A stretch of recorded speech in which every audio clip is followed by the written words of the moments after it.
अस्सलाम वालेकुम। उम्मीद है सब खैरियत से होंगे। आज से हम स्टार्ट करने जा रहे हैं क्वांटम मैकेनिक्स।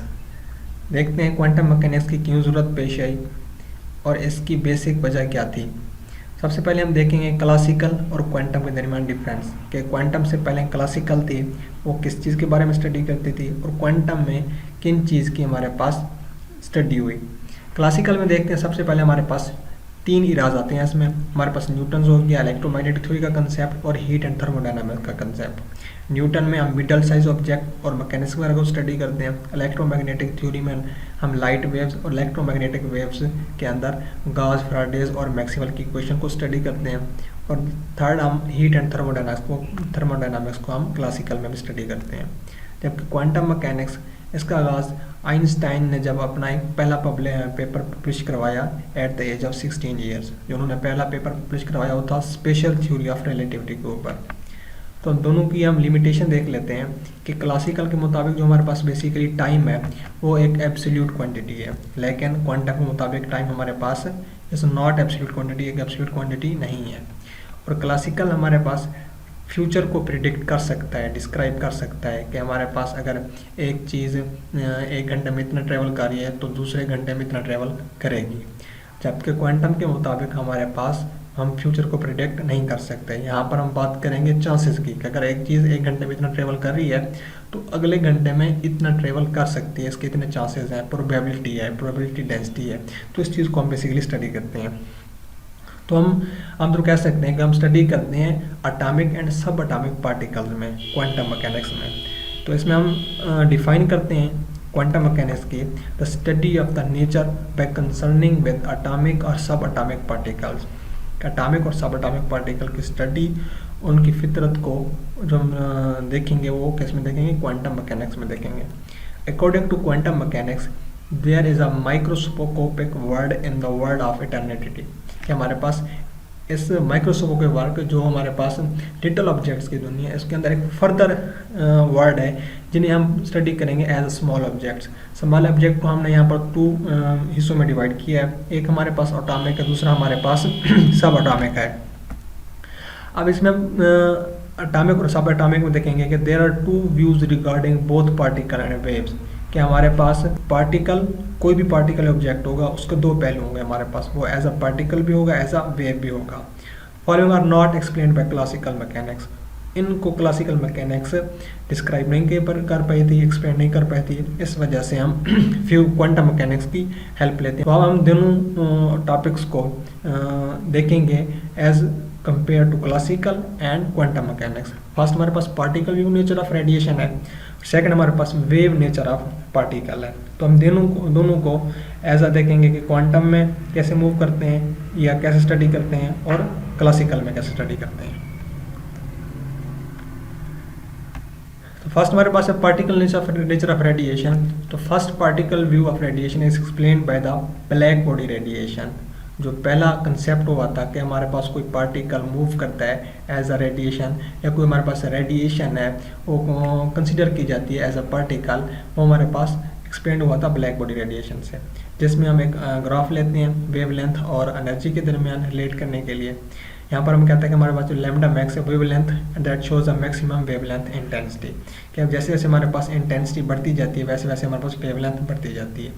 और एक वक्त ऐसा आता है कि जहाँ पर इंटेंसिटी तो हमारे पास एक पॉइंट पर रुक के फिर कम होने लगती है, लेकिन फर्दर फिर भी हमारे पास वेवलेंथ बढ़ती रहती है, वेवलेंथ कम नहीं होती। यहाँ पर देखते हैं the right half portion of the graph is explained by the classical mechanics as wavelength increases energy increases, कि अगर हम इस ग्राफ का लेफ्ट पोर्शन देखें पास तो हमारे पास यहाँ पर देखने को मिलेगा कि हमारे पास जैसे जैसे एनर्जी बढ़ती जाएगी वैसे वैसे हमारे पास वेव लेंथ भी बढ़ती जाएगी।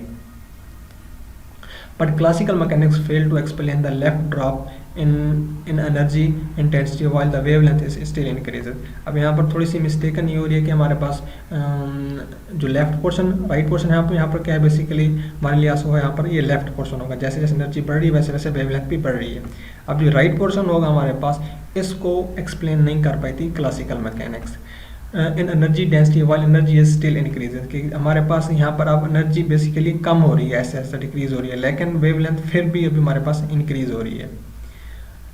तो इसलिए हम कहते हैं कि that's why quantum mechanics comes in, इसी को स्टडी करने के लिए जहाँ पर क्लासिकल मैकेनिक्स इस कंसेप्ट को स्टडी करने में फेल हुई थी, तो हमें ज़रूरत पड़ती है क्वांटम मैकेनिक्स की। तो इन 19 max Planck stated that his Planck's law given है। तो 19 में आके मैक्स प्लांक ने अपनी इक्वेशन दी जिसे हम बोलते हैं E is equal to H F, where H is Planck's constant and F is the frequency, और H nu is the basically frequency which is also equal to C over lambda. So E is equal to H C over lambda. अब next हमारे पास है photo electric effect. अब क्योंकि हम study कर रहे हैं पार्टिकल नेचर ऑफ रेडिएशन, तो photo electric effect basically discover किया था हर्ट्ज ने इन 1887, लेकिन बाद में आइंस्टाइन ने आके उसे एक्सप्लेन किया था। अब इसके मुताबिक फोटो इलेक्ट्रिक इफेक्ट के मुताबिक when a photon of light incident on a metal surface with suitable frequency, electron are emits from the surface and these electron known as the photoelectron. जब कोई light किसी certain या suitable frequency की किसी metal से आके incident होती है, टकराती है, तो उस मेटल से वो एक इलेक्ट्रॉन को इजेक्ट करती है, निकालती है। इस प्रोसेस को फोटो इलेक्ट्रिक कहते हैं, और जो इलेक्ट्रॉन उस सरफेस से निकलते हैं उन इलेक्ट्रॉन्स को हम बोलते हैं photoelectrons. Classical mechanics fail to explain photoelectric effect due to.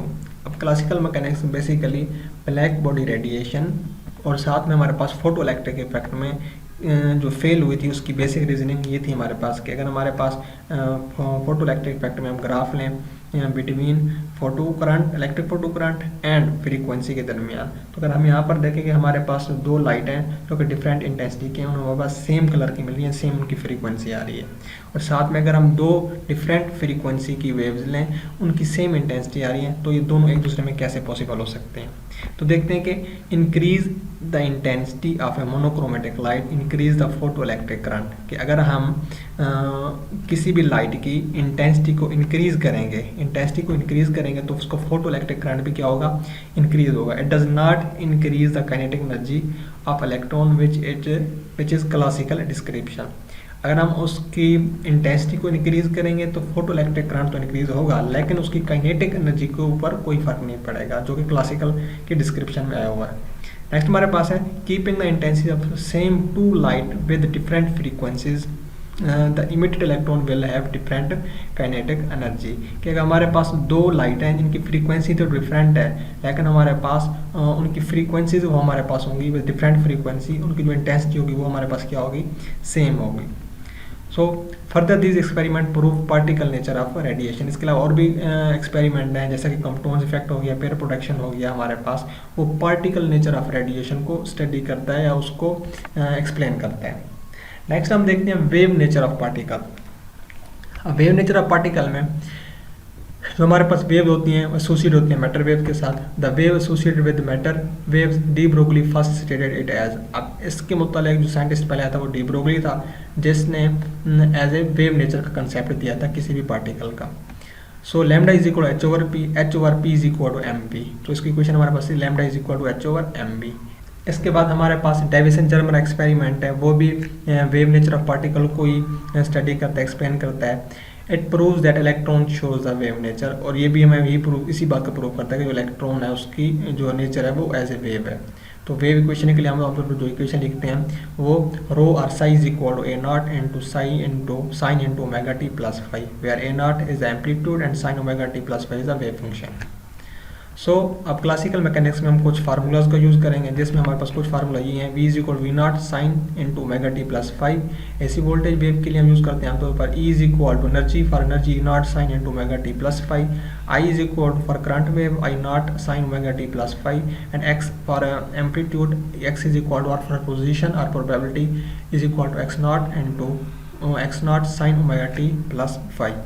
अब नेक्स्ट हम देखने वाले हैं यंग्स डबल स्लिट एक्सपेरिमेंट को, कि young double slit experiment quantum mechanics में एज किस तरह बिहेव करता है और क्लासिकल मैकेनिक्स में किस तरह बिहेव करता है, और हमारे पास इसका कंक्लूजन क्या निकलता है। सबसे पहले देखते हैं experimental setup consist of source. जो यंग डबल स्लिट एक्सपेरिमेंट है हमारे पास एक सोर्स के ऊपर मुश्तमिल है। A wall with two slits, एक बॉल जिसकी दो स्लिट्स हैं S1 and S2, and a back screen equipped with the counters that record what ever arrives it from slits. और उसके साथ हमारे पास एक स्क्रीन है जिसके ऊपर हमारे पास इक्विपमेंट लगे हुए हैं। अगर कोई भी चीज़ उनसे जाके हिट होगी, कोलाइड करेगी, तो वो उसको काउंट करेगी, उसे गिन लेगी। सबसे पहले हम देखते हैं classical view of waves. Classical view क्या कहता है वेव्स के बारे में, किस तरह स्टडी करता है यंग डबल स्लिट एक्सपेरिमेंट को। इसमें हम देखते हैं let I intensity collected at S1 is I1 and S2 is I2, कि यहाँ पर हमारे पास एक सोर्स है, वेव्स को जनरेट कर रहा है, लाइट को जनरेट कर रहा है सोर्स, और इसके साथ हमारे पास एक S1 है। अब यहाँ पर कंडीशन हम अप्लाई करेंगे। बेसिकली हमने दो सोर्सेज लिए S1 S2। अब यहाँ पर है जस्ट S1 हमारे पास ओपन है, S2 हमारे पास क्लोज है। तो S1 ओपन है तो यहाँ से हमारे पास जो लाइट होगी उनकी वेव्स जनरेट होंगी, यहाँ से पास आउट होंगी। यहाँ इसकी जो इंटेंसिटी होगी वो हमारे पास क्या होगी, I1, और स्क्रीन के ऊपर कुछ इस तरह का हमारे पास ग्राफ बनेगा। फिर हमारे पास है as we know intensity is proportional to its amplitude square I is equal to psi mod का स्क्वायर। जो हमारे पास इंटेंसिटी है वो साइन मॉड के होल स्क्वायर के इक्वल होती है। When slit S1 is open, I1 is equal to psi1 whole square. When slit S2 is open, I2 is equal to psi2 whole square। कि जो स्लिट हमारे पास open होगी उसी का रिजल्ट आएगा, वही हमारे पास इंटेंसिटी उसके एम्पलीट्यूड के स्क्वायर के इक्वल होगी। When both slits are open, the total intensity is collected at screen display is an interference pattern, hence intensity cannot be equal to sum of I1 and I2। अब यहाँ पर कहता है अगर हमारे पास दोनों जब स्लिट ओपन होंगी तो दोनों का लाइट का आपस में इंटरफेयर होगा, इंटरफेरेंस पैटर्न बनेगा, तो हमारे पास जो स्क्रीन के ऊपर पैटर्न बनेगा वहाँ पर कंस्ट्रक्टिव और डिस्ट्रक्टिव इंटरफेरेंस बनेगा। यहाँ पर हमारे पास जो दोनों का सम अप होगा, यानी कि इंटेंसिटी I1 इंटेंसिटी I2 का, वो आपस में इक्वल नहीं होगा। The amplitude not intensities must added, thus psi is equal to साई1 प्लस साई2। तो यहाँ पर हम जब इंटेंसिटी आपस में इक्वल नहीं होंगे तो इनके एम्पलीट्यूड को हम एडअप कर सकते हैं, जो कि साई इज इक्वल टू साई1 प्लस साई2। Hence I is equal to साई1 psi whole square, I is equal to साई1 प्लस साई2 होल स्क्वायर। हमारे पास जो जस्ट इंटेंसिटी है, क्योंकि अगर मैं इंटेंसिटी 1 ले तो हमारे पास साई1 होता है, तो जस्ट इंटेंसिटी है तो वो हमारे पास जस्ट इंटेंसिटी होल स्क्वायर के इक्वल होगी। और जस्ट इंटेंसिटी हमारे पास टोटल इंटेंसिटी किसके इक्वल है, साई1 प्लस साई2। तो इसकी वैल्यू हम यहाँ पर पुट कर दे तो हमारे पास क्या है, साई1 प्लस साई2 होल स्क्वायर। तो ये हमारे पास बेसिकली एक a plus B whole square formula बन रहा है, तो उसको हम ओपन कर लेंगे। तो साई1 whole square plus साई2 whole square plus 2 into साई1 साई2 into cos alpha. Cos alpha basically इनके एंगल को, फेज डिफरेंस को शो कर रहा है। आई इज इक्वल I1, अब साई1 होल स्क्वायर के इक्वल है इंटेंसिटी I1 के, साई2 होल स्क्वायर के इक्वल I2 के, प्लस 2 इंटू अब साई1 साई2 I1 I2 के इक्वल है। अब इनके होल स्क्वायर को अगर हम स्क्वायर रूट में कन्वर्ट करना चाहें तो हमारे पास I1 I2 के इक्वल आ जाएगा, साथ में हमारे पास आ जाएगा cos phi, where phi is the phase difference between psi1 and psi2 and 2 and square root I1 I2 cos phi and oscillating term। ये वाली हमारे पास oscillating term होगी। अब हम देखते हैं क्लासिकल व्यू ऑफ पार्टिकल। पहले हमने क्लासिकल व्यू देखा वेव के बारे में, अब हम देखते हैं क्लासिकल व्यू ऑफ पार्टिकल। कि पार्टिकल के तौर पर हमारे पास क्लासिकल किस तरह एक्ट करता है। तो इसमें हम भी सेम ऑपरेटर्स लेंगे यंग डबल स्लिट एक्सपेरिमेंट का, लेकिन हमारे पास इसमें जो हमारे पास वेव्स होंगी उनको हम बुलेट्स की फॉर्म में शो करेंगे। अब यहाँ पर S1 होगा तो हमारे पास यहाँ पर इस तरह की डायग्राम या ग्राफ शो होगा, S2 ओपन होगा तो इस तरह का होगा, अगर दोनों ओपन होंगी तो इस तरह का होगा। तो इसको स्टडी करते हैं। कहते हैं व्हेन S1 इज ओपन, जब S1 हमारे पास ओपन होगा I1 be the collected intensity corresponding stream of the bullets. कि अगर हमारे पास S1 होगा तो हमें as a particle, as a bullet की तरह हमारे पास स्क्रीन के ऊपर हमें एक ग्राफ शो होगा, एक डायग्राम शो होगी। When S2 is open, I2 be the corresponding intensity of the bullets collected on the screen। अगर S2 ओपन होगी हमारे पास, उसी तरह इंटेंसिटी 2 हमें इस तरह रिकवर होगी, मौसूल होगी स्क्रीन के ऊपर। When both slits are open, total intensity collected on screen behind two slits must be equal to sum of I1 and I2। अगर दोनों स्लिट्स हमारे पास ओपन होंगी तो उनका रिजल्ट होगा बेसिकली वो उनकी इंटेंसिटी के सम के इक्वल होगा। मतलब जो इंटेंसिटी हमारे पास बेसिकली टोटल इंटेंसिटी थी वो दोनों के सम आपके इक्वल होगी। अब यहाँ पर बेसिकली किसी किस्म का इंटरफेरेंस पैटर्न नहीं बनेगा, क्योंकि वो हमारे पास जो पार्टिकल्स हैं, जो वेव जो सोर्स ले रहे हैं लाइट का हम, अब यहाँ पर हमारे पास किसी किस्म का इंटरफेरेंस पैटर्न नहीं बनेगा, क्योंकि हमारे पास यहाँ पर पार्टिकल एक्ट करें एज अ बुलेट। एक क्लासिकल व्यू में हम पार्टिकल को स्टडी कर रहे हैं, पार्टिकल किसी किस्म का हमारे पास इंटरफेरेंस पैटर्न नहीं बनेंगे। तो यहाँ पर हम कह सकते हैं I is equal to I1 plus I2। अब यहाँ पर हमारे पास क्लासिकल का जो कंक्लूजन निकला वो क्या निकला हमारे पास, waves exhibit interference pattern particle not, कि हमारे पास जो वेव्स हैं बेसिकली वो इंटरफेरेंस पैटर्न को एग्जिबिट करती हैं जबकि पार्टिकल नहीं करता।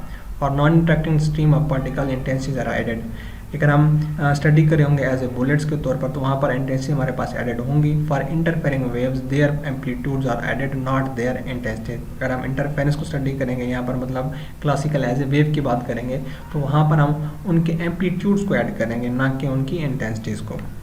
तो ये तो हो गया हमारे पास classical nature of particle and waves. अब हम देखेंगे क्वांटम के बारे में, quantum view of particle as electrons, particle और इलेक्ट्रॉन्स एंड वेव। पहले हम स्टडी करते हैं वेव्स के लिहाज, तो हम स्टडी करेंगे यहाँ पर quantum view of particles and wave के बारे में। तो यहाँ पर देखते हैं कि जब हमारे पास स्लिट S1 इज ओपन होगी तो हमारे पास यहाँ पर इंटेंसिटी I1 गेन होगी, जब स्लिट S2 ओपन होगी तो इंटेंसिटी I2 गेन होगी, जब दोनों होगी तो हमारे पास एक किस्म का यहाँ पर इंटरफेरेंस पैटर्न बनेगा अकॉर्डिंग टू वेव्स। कहता है when S1 S2 are open separately then we obtain the bell shaped smooth curves I1 and I2 intensities, यानी कि I इंटेंसिटी जो हमारे पास S1 के लिए होगी, इंटेंसिटी I2 पर S2 के लिए होगी। When both are open simultaneously, जब दोनों एक वक्त में ओपन होंगी, then we see the rapid variation in distribution and interference pattern like waves in which the amplitude are added not intensity. जब हमारे पास दोनों स्लिट ओपन होंगी एक वक्त में तो हमारे पास स्क्रीन के ऊपर एक इंटरफेरेंस पैटर्न बनेगा। यहाँ पर हम उनके एम्पलीट्यूड को तो एडप्ट करेंगे लेकिन उनकी इंटेंसिटी को एडप्ट नहीं करेंगे। तो हमारे पास सेम जैसा कि हमने क्लासिकल में पढ़ा ऑलरेडी पहले, क्लासिकल एज ए वेव के तौर पर यहाँ पर भी सेम हमारे पास वही कंसेप्ट होगा कि उनके एम्पलीट्यूड को तो एडप्ट करेंगे लेकिन इंटेंसिटी को एडप्ट नहीं करेंगे। तो दोनों को हमने इनकी वैल्यू पुट करके स्केयर लिया तो हमारे पास intensity I equal I1 plus I2 plus 2 square root I1 I2 cos phi के इक्वल आ जाएगा। Thus when no light source is present, अब in the absence of light source को हमने स्टडी किया एज ए वेव। अगर कहता है हमारे पास यहाँ पर कोई लाइट सोर्स नहीं होगा, we do not look to के experiment quantum particle behave like classical wave, जो क्वांटम के पार्टिकल होंगे वो बिहेव करेंगे लाइक क्लासिकल के वेव के तौर पर। अब in the presence of light के अगर हम यहाँ पर स्लिट और स्क्रीन के दरमियान कोई सोर्स ऑफ लाइट रख दें तब हमारे पास क्या होगा। So the question is that how can electron can pass through both slits at once, कहते हैं इलेक्ट्रॉन दोनों स्लिट से एक वक्त में कैसे पास हो सकता है जबकि हमारे पास यहाँ से एक एक करके इलेक्ट्रॉन भेजे जा रहे हैं सोर्स से।